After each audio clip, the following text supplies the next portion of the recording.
Hey everybody, thanks for joining us. And this is Matt and Stacy, and we're going to present on Chapter 1, Why Should We Promote Bilingualism in U.S. Schools? This chapter can be broken down into 3 categories. We're going to talk a little bit about major demographic changes. We're going to talk about how language needs are changing and why the assimilation model won't work anymore. And we're going to talk about some benefits of bilingualism. But first, a quick introduction.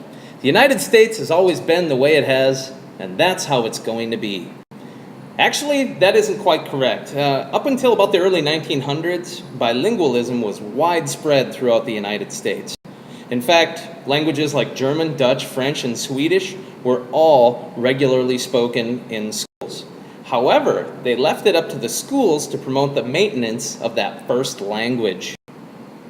And then about the year 1900 came along, and everybody decided, well, about this time we need to immigrate to the United States.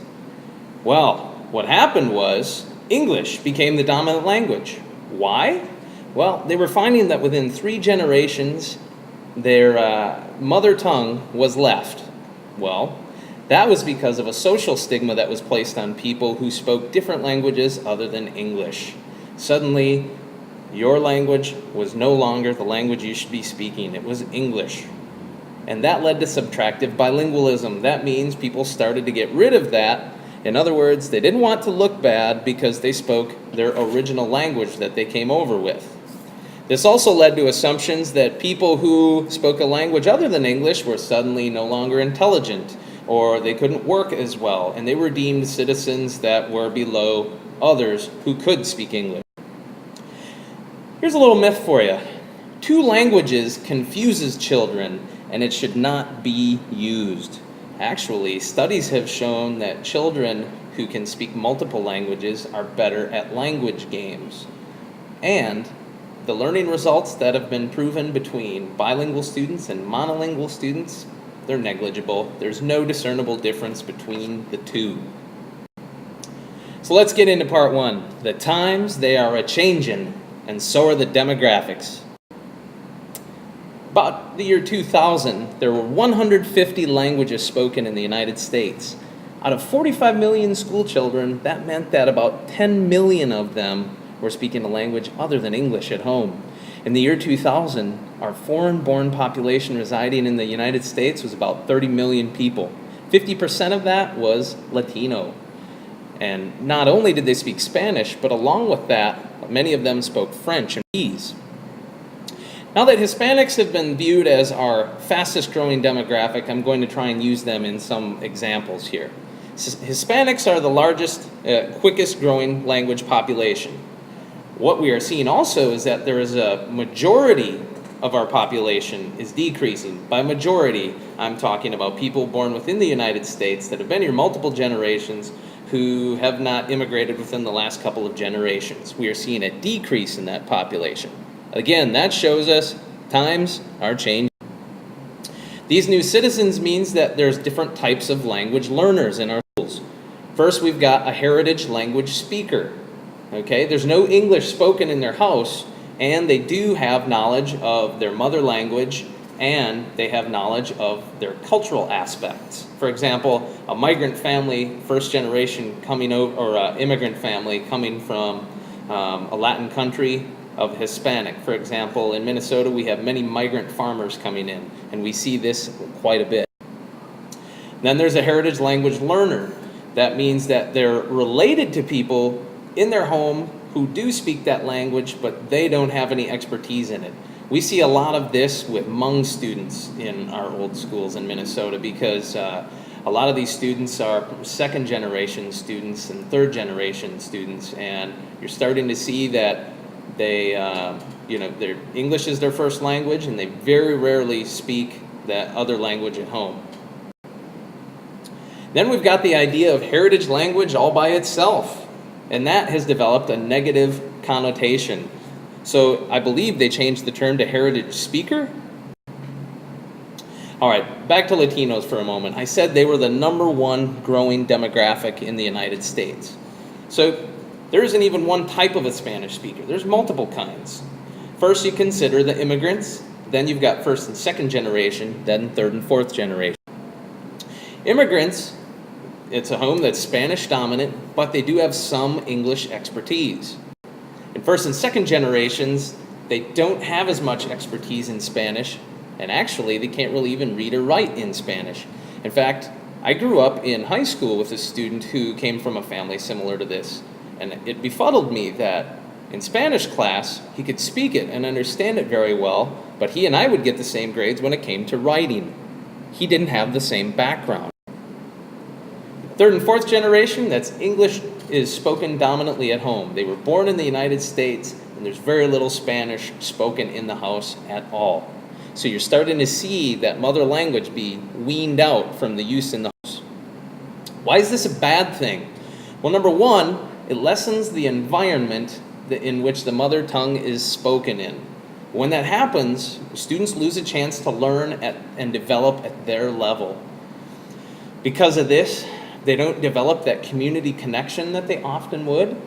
And from there, it's really difficult to form a social identity when you don't find yourself fitting into a specific community. Here's an interesting fact for you. Bilingualism affects brain development from infancy. It's been shown that infants can actually discern the difference between sounds from one language to another. Okay, I have friends that can't do that and they're in their 30s, but infants can. Amazing. Part 2. Why won't the assimilation model work anymore? Well, this is the model that most of us are used to in schools. Main thing is English is no longer the dominant language in society. We need to use something other than English to survive, and that's not necessarily a bad thing. Students also have a need for a language for academics. Also, we're seeing a need that you're going to need multiple languages for jobs. If you're only developing monolingualism in school, this could be a problem. Communities also need to build an educated bilingual base. Okay, for example, let's say Minneapolis has a large Somali community. Okay, in order for this community to flourish and thrive, they're going to need an educated base to help build and lead the community. Without that, you're going to see a huge struggle. Schools have resisted this change. Why? Well, actually, at the end, we're going to post a question about this. The government has even been short-sighted about this. The government needs to keep in mind that you need multiple languages for things like hospitals, social services, the FBI. The FBI, what on earth would they use with other languages? Well, for example, let's say that we've got data and information coming in regarding a terrorist attack. If you can't translate it properly, well, that could lead to any sort of ramifications globally for the United States. Not good. Myth number 2. Bilinguals are crazy and they have split personalities. Okay, split personalities in the sense that one minute you meet Bob and then the next minute you're talking to George? Not like that. Actually, bilinguals do have a split personality. But that's because when you speak more than one language, you tend to take on the culture of the language that you're speaking. I will tell you this, that when I try to speak Spanish, I become a little more sassy and my dancing gets just that much better. Finally, part 3, what are the benefits of bilingualism? Well, there's educational benefits. It's been proven that people who are bilingual can complete cognitive tasks faster than those who are monolingual. It's also been proven that literacy developed in the first language can transfer across to the second language. That doesn't go away. Also, bilinguals develop faster in an immersion model in school. And finally, in those ESL programs where we just can't close the gap year after year after year, well, there's proof that bilingualism would work better. Also, there's societal benefits. First of all, you can communicate over cultural and language barriers. Back to that Somali population I was talking about in Minneapolis. Let's say there needs to be some changes to the local government. Now we've got people who can help bridge the gap between what the state is mandating and what their community actually thinks is needed. Also, you can develop a different lens with which you view life. Because of that, you develop more of a cultural competence. In other words, for example, I like to think that overseas international teachers have this. There's also some economic gains, benefits. Well, let's say you can speak 2 languages. This automatically widens the range, it doubles, to me, the size of the amount of jobs you can have and the job markets in which you can work. Making more money is never a bad thing. So to wrap up, why should we consider bilingualism? Well, like our Navy, our times are changing. The face of America is evolving, and what worked before may not always work anymore. And as we talked about, there's multiple benefits to bilingualism. Myth number 3, bilingualism has been linked to cancer in laboratory rats. It's totally false. I made it up. Don't listen to me. That's not true.